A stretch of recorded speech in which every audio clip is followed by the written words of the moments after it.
Welcome to Supernatural Stocks on Moneyweb with your host, the Finance Ghost. Your weekly fix of local and international news for investors and traders alike.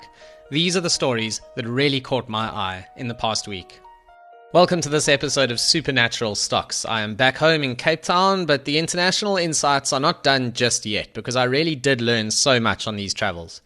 My trip ended in Dubai, where one of the buildings I visited is called Dubai Frame.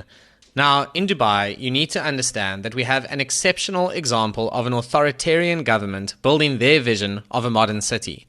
It's a simple thing, really. If you agree with how they conduct themselves, then you can live there. And if you don't, then you can't.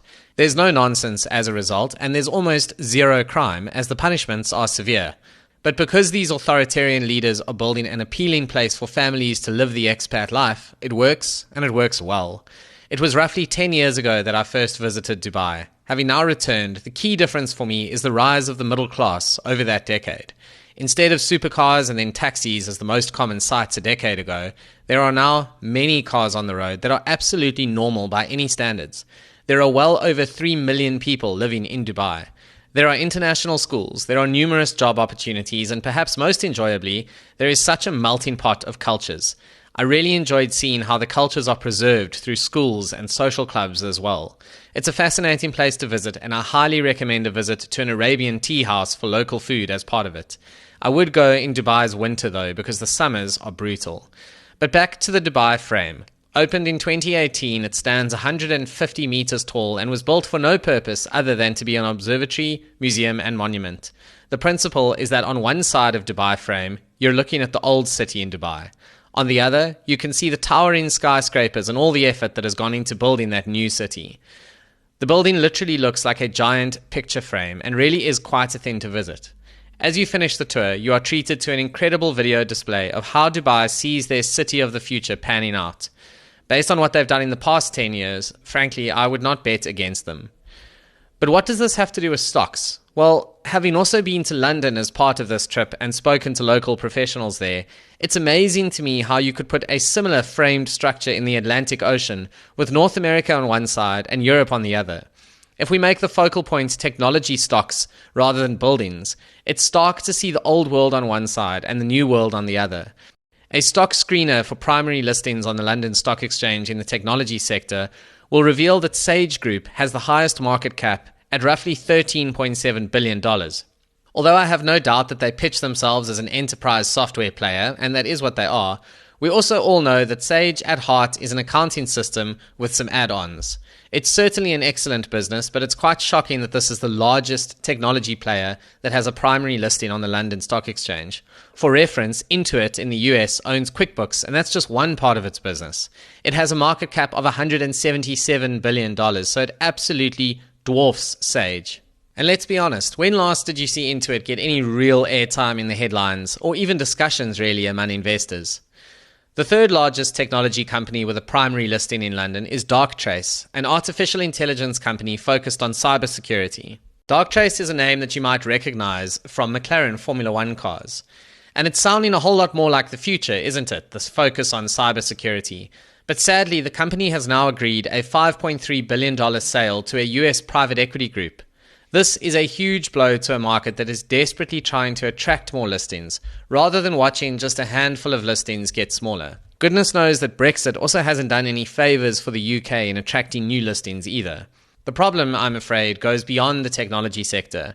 Shell is being courted by the New York Stock Exchange at the moment, a land of the deepest capital pools in the world.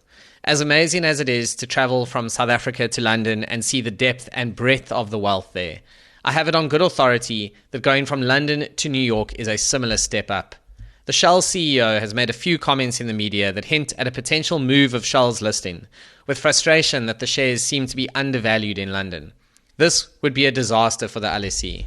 American Depository Receipts, or ADRs, don't even seem to be solving the problem really, because it's not as though Americans have any difficulty in buying shares in Shell as things stand.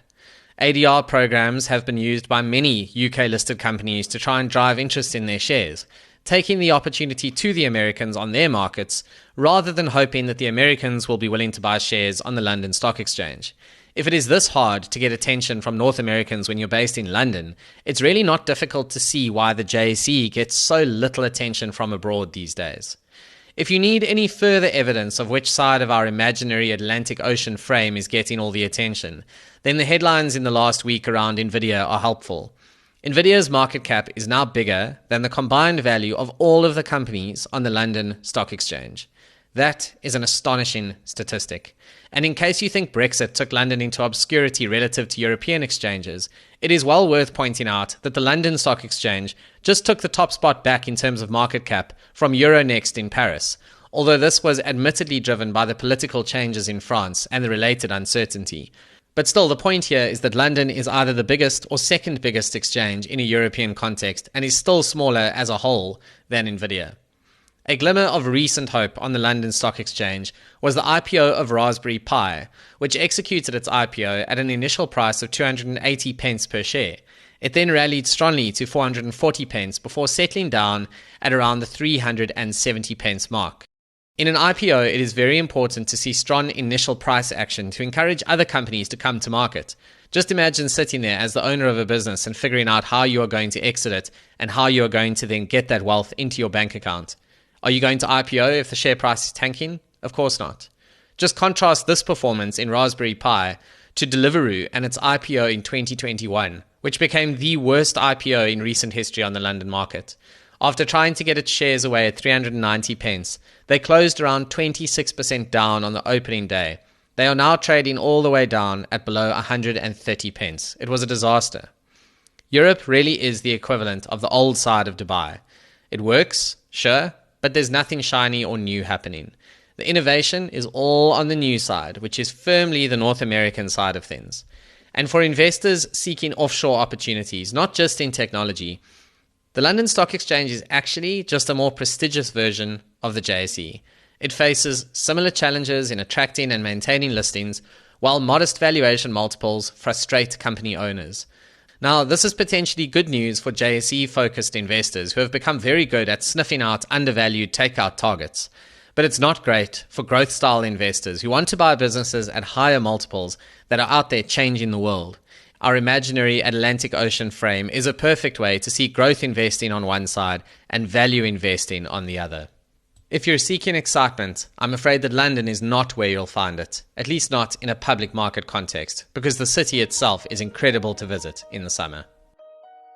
There's no such thing as an opportunity without risk, and these are merely my opinions on the stocks covered herein. Make sure that you do your own research and form your own views on the market when doing anything in your portfolio. Nothing in supernatural stocks should be taken as advice.